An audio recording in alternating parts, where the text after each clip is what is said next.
Hello and welcome to Compendium Trivia, where we explore fascinating facts from the world of history and geography. Today's topic might just change the way you look at the map. Have you ever noticed that some countries are split into pieces? Not island nations like Japan, but states with land territories separated by other countries or vast stretches of water. These non-contiguous nations are full of fascinating stories.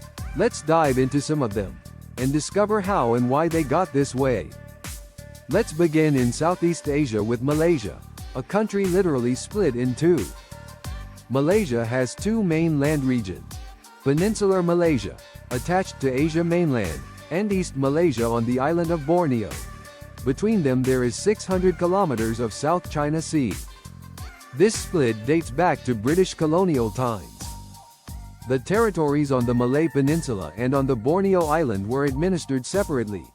When Malaysia gained independence, the two sides united politically, but remained geographically divorced. However, Indonesia, the local bully, wasn't exactly thrilled about this union. It tried to crash the wedding and claim the Malaysian part of Borneo for itself. A military conflict followed, but eventually cooler heads prevailed, and the two countries made peace. The two sides of Malaysia are different not just in location but in religion, culture, and politics. East Malaysia is largely Christian, due to colonial missionary efforts, while the peninsula is predominantly Muslim. Politically, Borneo Malaysia is somewhat underrepresented as it doesn't participate in the election of Malaysia's rotating monarch. Want to know more about Malaysia's unique monarchy system? Check out our podcast Compendium Trivia, link in the description. Next stop, the United States of America. It's quite peculiar that its biggest state is actually not attached to the rest of the country.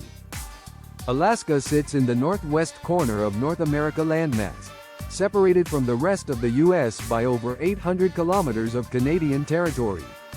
Just look how huge Alaska really is in compared to the rest of the United States. It's more than twice the size of Texas. That's right, the "everything's bigger in Texas" slogan takes a bit of a hit here. If Alaska was a country, it'd be the 20th largest in the world, just behind Mongolia. With a population density of just 1 person per square kilometer, it's got a serious leave-me-alone vibe. Even Mongolia is twice as crowded. These two are clearly competing in the Olympics of social distancing. And did you know the US bought Alaska from Russia for what amounts to about $129 million in today's money?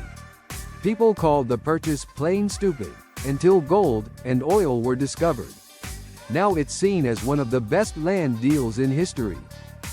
Basically, for the price of LeBron James's annual income, the US bought 1/6 of its total land area. Russia remains close to Alaska though.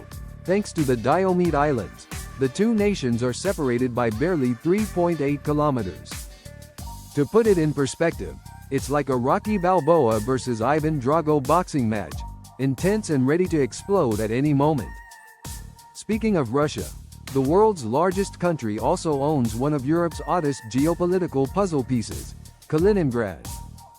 Sitting on the Baltic Sea between Poland and Lithuania, Kaliningrad is completely cut off from mainland Russia. Once known as Königsberg, it was the capital of East Prussia, the easternmost part of the Germany before the World War II. But after the war, the Soviet Union annexed it, expelled the German population and replaced it with their own people, changing the territory name to Kaliningrad in the process. During the Cold War, it was offered to Lithuanians, who gently declined, out of fear that taking in a territory with Russian-majority population would create internal tensions. When the Soviet Union dissolved, Kaliningrad was marooned, surrounded by EU and NATO members. However, it sits only 65 kilometers away from Belarus, Russia's loyal ally and basically its puppet state. In any major conflict, this patch of land called Suwalki Gap could become front and center. Kaliningrad today is a major military zone, home to Russia's Baltic Fleet and reportedly also nuclear weapons. It's a geopolitical flashpoint sprinkled with tons of famous Baltic amber. 90% of its deposits are located in this area. Now to the Caucasus. Azerbaijan has a curious exclave to its name, Nakhchivan.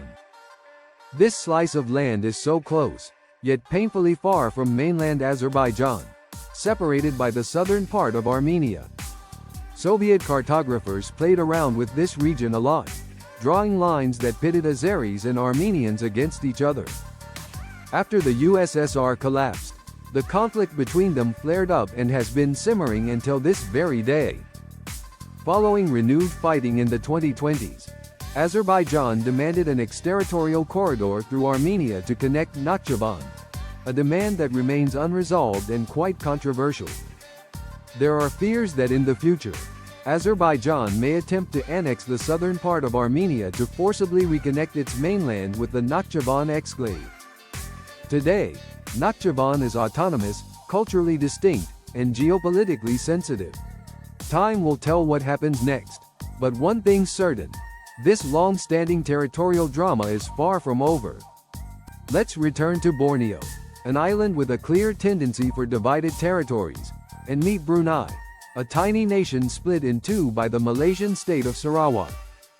However, thanks to a newly built 30-kilometer coastal bridge opened in 2020, it's possible to drive between the two halves, no detour through Malaysia required. Brunei used to control vast stretches of Borneo and even parts of the modern-day Philippines. But over time, it had lost most of its land, including Limbang Valley, which caused a separation between its two remaining territories. Today, it may be geographically split, but economically it's whole and thriving thanks to its vast oil reserves. Fun side note: Brunei Sultan Hassan al-Bolkiah is world's longest reigning current monarch, sitting on the throne from 1967. He has a net worth of $50 billion and owns one of the largest private car collections in the world with about 2,500 vehicles. His car valet must be pretty busy. Alright, ready for a rapid-fire round? Here are more geographically split quirky nations. Meet Cabinda, Angola's oil-rich exclave that's stuck above the Democratic Republic of the Congo like a wallet you dropped behind the couch. It's rich in oil, restless and may catch fire at any moment. Next up, Oman owns the Musaddam Peninsula, separated from the rest of the country by the United Arab Emirates. There is also the Omani enclave of Mada inside the UAE, and inside Mada is a second-tier enclave, Nawa, which belongs to the Emirates again. That's pretty crazy stuff. It's like Russian Matryoshka dolls, but with border checkpoints. Let's move to East Timor, also known as Timor-Leste. Its exclave Ekis is surrounded by Indonesia, like a stubborn pop-up window that you can't really close. France, the champ of global reach, with territories spread all over the world. We covered its South American bit, a French Guiana, in a Compendium Trivia podcast. Check the link in the description. And finally, Spain, holding on to Africa like someone who overstayed their Erasmus semester and just never went home. The cities of Ceuta and Melilla are two Spanish tapas bars in the middle of Morocco, which wants them badly for itself. Also, the northern border of Spain hosts an interesting curiosity. The Spanish town of Libya is completely surrounded by French territory and separated from the mainland by 1.5 kilometers. From Alaska's icy wilds to Brunei's tropical riches, non-contiguous countries reveal something deeper. That borders aren't just about geography. They're living records of wars, deals, colonization, and compromise. These territories can pose challenges: governance, defense, even national identity. But they also remind us how rich and complex the world map really is. Thanks for watching. If you liked this episode, hit like and subscribe. Drop a comment telling us your favorite split-up country and which quirky facts from the world of history and geography you want us to cover next.